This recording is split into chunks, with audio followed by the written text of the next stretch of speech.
ภายใต้การนำพาอันถูกต้องของภาครัฐที่ได้ให้ความสำคัญต่อการอนุรักษ์และปกปักรักษาสิ่งแวดล้อมควบคู่กับการพัฒนาสังคมเศรษฐกิจตามทิศสีเขียวอย่างยืนยงในปัจจุบันจิตสำนึกการรักษาธรรมชาติและสิ่งแวดล้อมได้ยังหากเลิกเข้าไปในหัวใจของชาวหนุ่มวัยหนุ่มรุ่นใหม่หลายขึ้นบ่เพียงแต่ตั้งใจเรียนหนังสือและพัฒนาตนเองเท่านั้นแต่ยังนำใส่เวลาว่างให้เกิดประโยชน์ด้วยการร่วมมือกันสร้างสังคมสีเขียวและน่าอยู่ ดังที่ได้ปรากฏเห็นอย่างชัดเจนในตอนบ่ายของวันที่ 3 มิถุนายนที่ผ่านมา บรรดาชาวหนุ่มวัยหนุ่มจิตอาสาจากโครงการมือละถุง One Bag a Day และรายการเปิดใจวัยหนุ่ม Open Heart Open Wave ได้พร้อมใจกันจัดขบวนการเก็บขี้เหงื่อบริเวณสนามกีฬาแขวงจำปาสัก เพื่อร่วมชมเชยวันสิ่งแวดล้อมโลกครบรอบ53 ปี และวันสิ่งแวดล้อมแห่งชาติครบรอบ27 ปี ได้มีชาวหนุ่มที่ถือถุงเก็บขี้เหงื่อย่างเก็บตามจุดต่างๆด้วยใบหน้าที่ยิ้มแย้มและความมุ่งมั่นได้กลายเป็นภาพสะท้อนถึงพลังของคนรุ่นใหม่ที่พร้อมจะรับผิดชอบต่อสังคมและสิ่งแวดล้อม ความน่าสนใจอีกประการหนึ่งแม่นบรรดาชาวหนุ่มวัยหนุ่มบ่ได้เพียงแต่หลีกเลี่ยงการถิ่มขี้เหงื่ออย่างสะสายแต่ยังลงมือเฮ็ดตัวจริงด้วยการเสียสละเวลาส่วนตัวเข้าร่วมกิจกรรมอาสาสมัครออกกำลังกายสร้างสายสัมพันธ์มิตรภาพและเรียนรู้การเป็นพลเมืองที่ดีผ่านกิจกรรมสร้างสรรค์ต่างๆสิ่งเหล่านี้บ่งบอกให้เห็นว่าชาวหนุ่มยุคใหม่ของแขวงจำปาสักกำลังเติบใหญ่เคียงคู่กับความรู้คุณธรรมและจิตสำนึกรักษาส่วนรวม พวกน้องรู้สึกแนวใดที่ได้เข้าร่วมเก็บขี้เหงื่อในมื้อนี้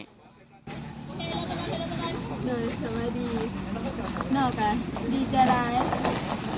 มาเจอผีงาเห็นก็ทำยิดโหดโหดเลยมีแต่ผีงาร้ายมากเนี่ยของข้ามาเก็บกับสะอาดงามตาขึ้นเลยดีใจร้ายที่ได้เป็นส่วนหนึ่งของวันแบกเดย์ที่ได้มาเก็บการให้สถานที่มีความสะอาดบางอย่างสะอาด หลังจากที่ได้ลงมือเก็บขี้เหงื่อเนี่ยพวกน้องคิดว่าการรักษาความสะอาดสถานที่สาธารณะแบบนี้มีความสำคัญแนวใดช่วยกันสำคัญนะคอยเฮ็ดให้บ้านเมืองเฮาสะอาดงดงาม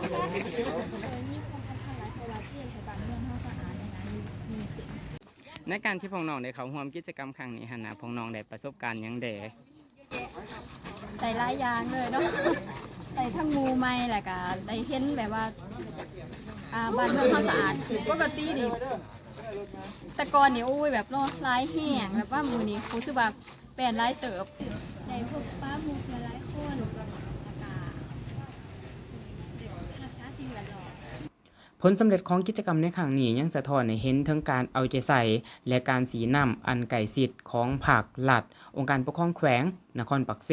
พร้อมทั้งภาคส่วนที่เกี่ยวข้องที่ได้สร้างเงื่อนไขและเปิดโอกาสให้ชาวหนุ่มได้แสดงความสามารถความคิดสร้างสรรค์และจิตใจอาสาสมัครเพื่อรับใช้สังคม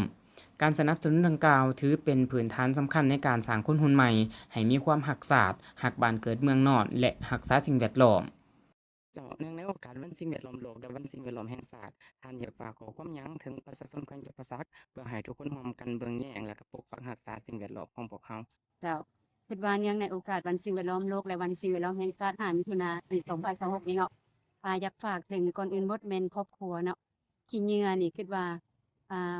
มันมีหลายวิธีเนาะที่จะเฮ็ดให้เราหลุดพ้นอันที่หนึ่งก็คือได้เว้าไปเมื่อกี้เนาะเราแยกปริมาณขี้เหงื่อแล้วนำใช้ประโยชน์จากขี้เหงื่อให้เกิดประโยชน์สูงสุดและจึงเป็นขี้เหงื่อที่จะทิ่มแท้ๆและจังไปทิ่มเนาะและอันที่สองเราอาจจะหันไปใช้วัสดุทางเลือกตัวนี้ข้าพเจ้าคิดว่าอันปู่ย่าตายายเราได้สร้างมูลเชื่ออันดีงามมาแต่โดนแล้วเนาะ เช่นว่าใช้ใบตองติบเข้าวัสดุที่เป็นผ้าเป็นแพรเป็นไม้ไผ่เนาะแต่ว่าปัจจุบันนี้อาจจะเป็นแนวคิดบางอันที่เราคิดว่ามันสะดวกสบายแล้วเราหันไปใช้โฟมไปใช้พลาสติกหลายเนาะและเฮ็ดให้ขี้เหงื่อนี่การกำจัดก็มีความยุ่งยากและเฮ็ดให้บางคนที่ว่าจิตสำนึกบ่ทันสูงก็แม่นทิ่มขี้เหงื่อสะสายแล้วก็เฮ็ดให้นี่แหละพวกเราต้องเป็นคนมารับผิดชอบในมื้อนี้เนาะจากขบวนการน้อยๆของการเก็บขี้เหงื่อ1ถุงในมื้อนี้อาจจะกลายเป็นการปลูกฝังจิตสำนึกอันยิ่งใหญ่ในมื้อหน้าเพราะการรักษาสิ่งแวดล้อมบ่แม่นภาระหน้าที่ของผู้ใดผู้หนึ่งแต่เป็นความรับผิดชอบร่วมกันของทุกคนและด้วยพลังของชาวหนุ่มวัยหนุ่มที่กำลังตื่นตัวและลงมือปฏิบัติอย่างแท้จริงจะเป็นกำลังสำคัญในการสืบต่อเจตนารมณ์ของภาครัฐในการสร้างจำปาสักให้เป็นเมืองสีเขียวสะอาดสวยงามและน่าอยู่สมกับการเป็นเมืองท่องเที่ยวที่สำคัญของประเทศ